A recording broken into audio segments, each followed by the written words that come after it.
Welcome back, everyone. Today's another episode of Small Business Treasury, or FM Treasury. I have a very unique topic today, and I want to talk about the reputational risk that small business owners face whenever they are developing the relationship with their bankers, and the importance of Treasury and how that can affect your reputation, your business, your liquidity, your existing lines of credit and future lines of credit if available. So one of the things that most small businesses are learning in their growth is the ability to build relationships with their bankers, and having those good relationships as a business is incredibly important for future acquisitions, future growth, making sure you have enough liquidity available. And a part of that growth is the importance of implementing Treasury into your business and your organization. The entire structure of the banking process is fundamentally on the basis of Treasury. That's what corporate Treasury is. It's basically the direct connection and the direct relationship with the bankers and your relationship managers, and the type of growth that they can assist within the organization, and the type of services that they can be able to provide to your business. So there's an important aspect to making sure that the business, you as a founder, are aware of those things, because when it comes to developing these relationships with the bankers, they need to be aware of the type of business that you're in, the solvency issues, the upcoming acquisitions, how they can assist in growth, and all of these different things related to the business and the Treasury function. So the Treasury function, as I've mentioned in previous videos, think about it as it's just a fancy corporate word for saying cash management. Anything related to cash management, banking, liquidity, making sure there's enough capital available to cover your daily operations, your upcoming payables, your short-term needs. Anything on the short term within the next 30 to 60 to 90 days is considered liquidity, and is part of the big function of the Treasury function, right? Accounting focuses on what happened, FP&A focuses on what will happen, Treasury focuses on what is happening today. So that is the big difference between the accounting department, the finance department, and then the Treasury department. The Treasury department is to make sure that the blood of the organization, in this case would be the capital, the money, that is constantly flowing within the organization, and making sure that every aspect of the organization is receiving the enough liquidity, oxygen that is needed to survive within the organization. So whenever you have payroll coming up, Treasury makes sure that there's enough capital and liquidity to cover those payables. When there's a debt service coming up, Treasury makes sure that there's enough capital in the bank account to cover those payables. And the same thing with future acquisitions, large payables, vendors. That is the function of the Treasury department.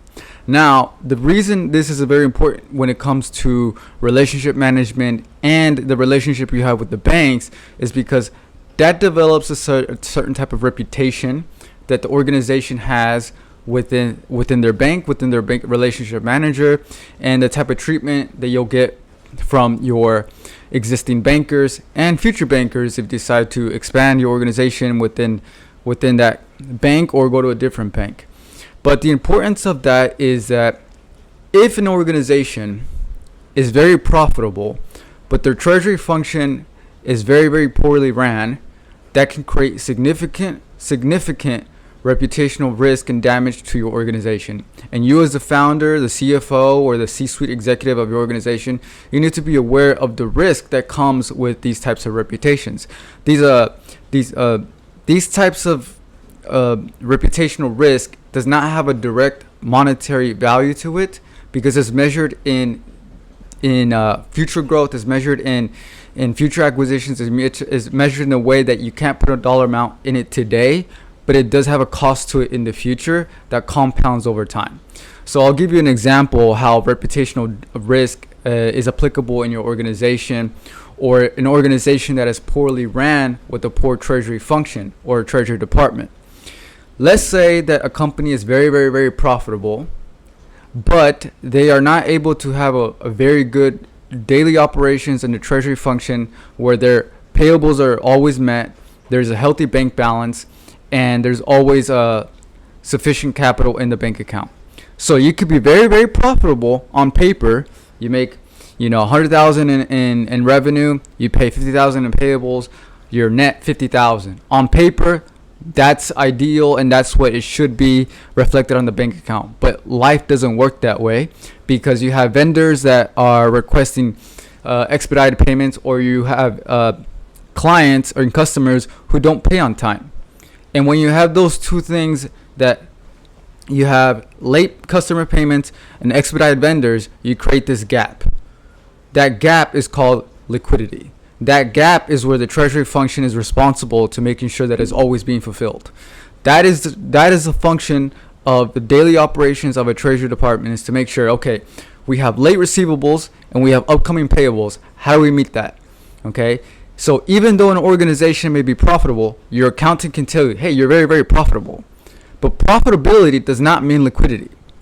So the reason why this can create very, very, very, very damaging reputation to your bankers is because if your account is constantly being overdrawn or being reached to a point where there's not enough capital to fulfill the payables, and it's always in the negative or being close to the negative, that affects your relationship with the banks, because they are now looking at solvency.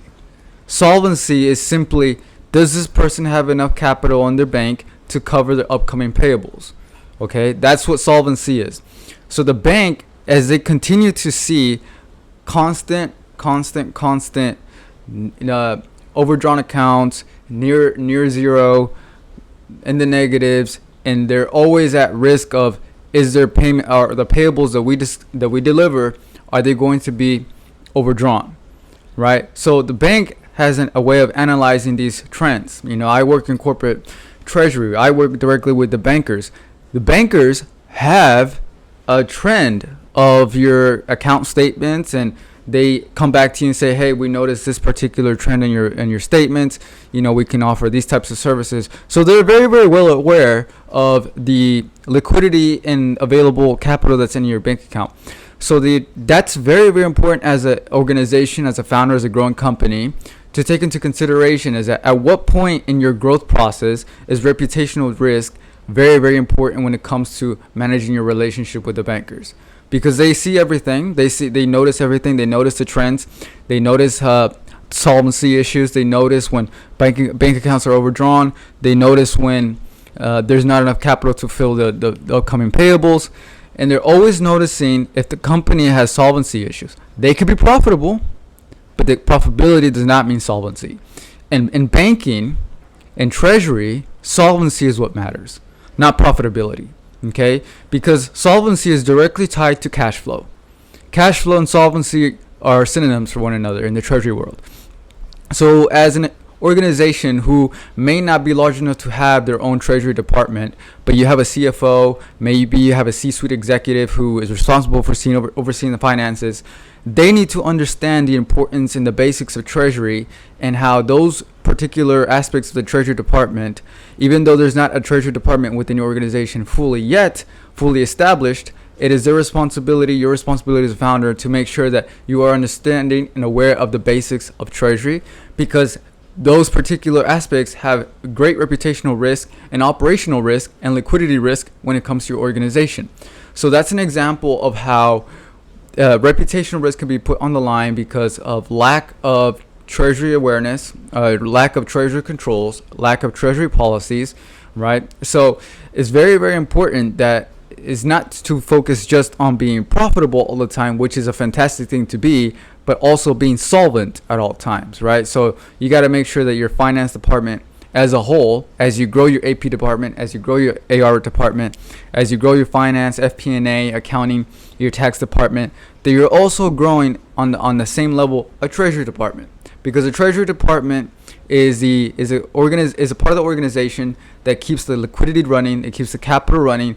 They make sure that they are presenting risk before they happen, right? So part of the treasury function is to create a forecast and say, hey, we're expected to be short on cash on this date a couple weeks from now. Okay, you bring it to the CFO, you bring it to the C-suite, and you allow them enough time to come up with a plan to make sure that there's enough liquidity to cover those payables. That is a function of the treasury department. It's to bring awareness to the intraday and short-term capital needs of the organization. And at that point, the C-suite can make a decision to either go reach out to the bankers and issue a line of credit, or they can go to a third party for a short-term loan, or they can request AR department to expedite on their receivables, so they have more money coming in. But as the Treasury Department grows, along with all those departments, it gives them the ability to make good decisions ahead of time, rather than waiting for the account to be overdrawn and then reacting. Right? That's not a good part of business practices and business growth and reputational practices, right? Because that hurts your reputation as an organization. Every time that your company does not have enough capital to fulfill those obligations, it affects your reputation as an organization, as a leader, as a founder, right? So many accounting departments, they're not going to be fully knowledgeable in the Treasury Department. So it's the founder's responsibility, the CFO's responsibility to learn and understand these practices. And maybe you don't need a full Treasury Department, but it's very important that you at least understand the basics so you can implement these processes within the organization, right? Because there may be a day where you need to go to your banker and say, hey, I need a short-term loan to meet payroll because my clients and customers are not paying on time. They all request 30-day extensions, so I'm going to be late on 30 days on my payables. And my payables, my vendors, they are not willing to wait that long. I need a short-term bridge loan. But if your reputation as an organization is known that you don't have any solvency, or you don't have a treasury practices in place, or you don't have any good practices and policies that gives you a good reputation that you can fulfill those obligations, that fulfill that short-term loan, the banker is going to be very hesitant to give you any type of grace or bridge loan. So that's an example of how reputational risk does not have a direct monetary value, but it does have a very, very cost in the future whenever you are trying to get their assistance and their help, right? So these are all things to consider whenever you're growing your organization. Treasury is not the sexy topic. It's not the FP&A. It's not the thing that people talk about, but it's very, very important when it comes to meeting your obligations as an organization, right? That is a big function of the Treasury Department, is to bring awareness to the C-suite and allow them to make good decisions based on factual information ahead of time, rather than waiting for the bank account to be overdrawn, and now you're chasing all over the place to try to get things is set in order, while at the same time ruining the reputation of the organization, right? So those are things that to be aware of when it comes to reputational risk for not having good treasury practices in place within the organization. Anyways, that's all for today's video. I'm going to be releasing a lot more in the coming weeks, so please stay tuned. This is free content. This is me speaking from my corporate experience. I have over 10 years of corporate experience in Treasury. It's something that I'm very passionate about. I love it. I love what I do. If you want to know more about me, you can check out my LinkedIn. You can check out my other YouTube channels, other YouTube videos on the channel. If you want to get to have a good conversation with me, ask some questions, you can book a call with me. I have free sessions going on, and we can discuss things that are specifically to your organization that you may have questions on, and you just need some guidance. Maybe you don't need a full treasury department. Maybe you need a full treasury advisor, but you just have a question and you want to understand how large corporations, multi-billion-dollar corporations run their treasury department. You can book a call. We can discuss it and, get some great value out of it. Anyway, that's all for this time. See you next time.